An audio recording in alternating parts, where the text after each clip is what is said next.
મહાનગર હોય અને તેમાં ઉબડ ખાબડ ન હોય તો જ હવે તો નવાય. એમાંય અમદાવાદમાં મેટ્રો સિટી બનતા બનતા આપણે જોયું તે મુજબ ખાડા સિટી બની ગયું છે. અતિશયોક્તિ જરા પણ નથી. વરસાદી વાતાવરણ જેવું હટ્યું ઉઘાડ નીકળ્યો અને ઉઘાડા પડી ગયા તંત્રની બેદરકારીના મોટા ખાડા.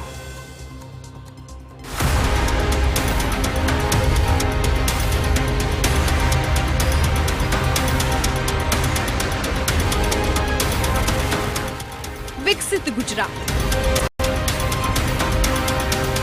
સૌથી હાઈફાઈ મેટ્રો સિટી,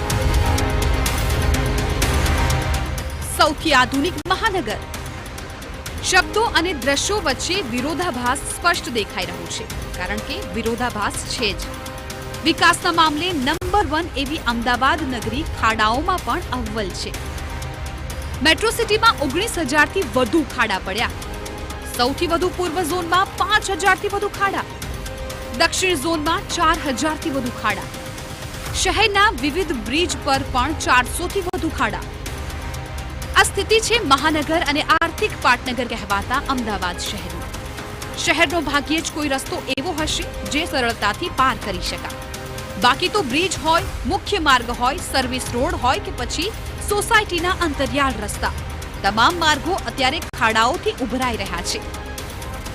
તંત્ર વેરો વસૂલવામાં મસ્ત, પ્રજા ખરાબ રસ્તાઓથી ત્રસ્ત.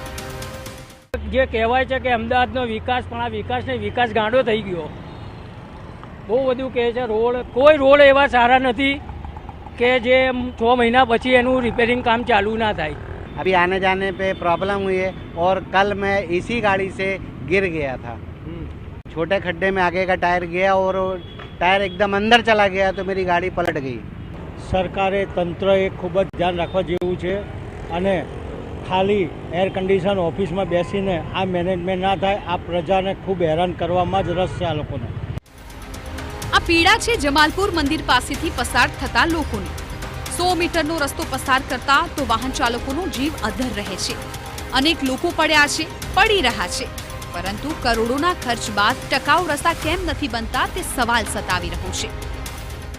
અમદાવાદ જમાલપુર મંદિર તરફથી આવતો આ જે રસ્તો છે, રસ્તો તમે જુઓ અત્યારે, આ રસ્તાને જોશો તો ખરેખર એવું લાગશે કે કોર્પોરેશનને અમદાવાદ શહેરમાં ક્યાં કઈ પ્રકારની સમસ્યા છે ખબર જ નથી. 2 વ્હીલર લઈને આવનાર વ્યક્તિ હોય કે 4 વ્હીલર હોય કે બસ, અને આ જે સ્થિતિ છે એ સ્થિતિ ફક્ત આટલા 100 મીટરના રસ્તાની છે, તો પછી બીજા અમદાવાદ શહેરના રસ્તાઓની વાત જ શી કરવી.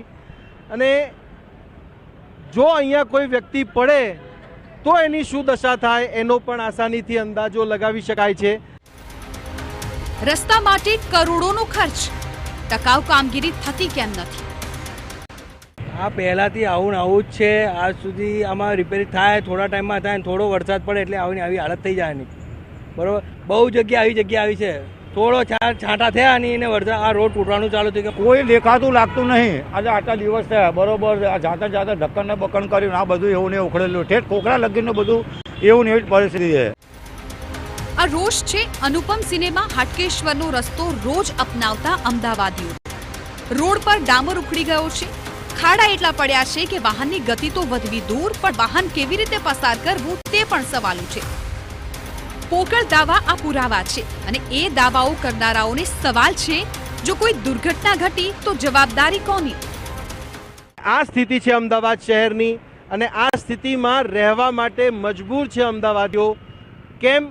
તો કે પ્રી મોન્સૂન પ્લાનિંગનું કોઈ આયોજન નથી, ને આયોજન થાય છે તો એ રસ્તાઓ પર ખાડાના સ્વરૂપમાં દેખાય છે. રસ્તાઓ પર ખાડાઓનું રાજ, રસ્તાઓ પર ભૂવાનું સામ્રાજ્ય. માત્ર રસ્તા પર ખાડા હોય તેટલાથી થોડું ને ચાલે. જુઓ, ભૂવા પણ પડ્યા છે. આ છે મણિનગર વિસ્તાર. મણિનગરથી જશોદાનગર જવાના રોડ પર ભૂવો પડ્યો છે, અને એ પણ એટલો મોટો કે આખો ટ્રક ગરકાવ થઈ જાય. બેરિકેટિંગ તો કર્યું છે, પણ આ ભૂવો ક્યારે પૂરાશે તે મોટો સવાલ છે. આ જે ભૂવો પડ્યો છે, અને ભૂવો પડવાનો જે સિલસિલો છે એ સિલસિલો પણ યથાવત છે અમદાવાદ શહેરમાં. અમદાવાદ શહેરમાં તમે રસ્તાઓ ઉપર નીકળો, પછી એ પ્રી મોન્સૂન પ્લાનિંગ પહેલાં હોય કે પછી વરસાદનું મોન્સૂન સિઝન પતી જાય એ પછીનું હોય, અમદાવાદ શહેરમાં ભૂવાઓ પડવાનો સિલસિલો યથાવત રહે છે. સાથે જ સાથે રસ્તાઓ જે છે એ પણ એટલા જ ખરાબ થઈ જવાને કારણે લોકોને ભારે હાલાકીનો સામનો કરવો પડે છે, ભારે મુશ્કેલીનો સામનો કરવો પડે છે. અને હવે શરૂ થઈ છે આ રસ્તાઓને લઈને રાજનીતિ.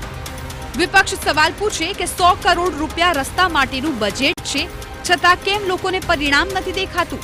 અને સત્તા પક્ષ તો હંમેશાની જેમ કોન્ટ્રાક્ટર સામે કાર્યવાહી કરીશુંના દાવા કરીને જ પોતાની ફરજ પૂર્ણ થઈ હોય તેવી વાતો કરે છે.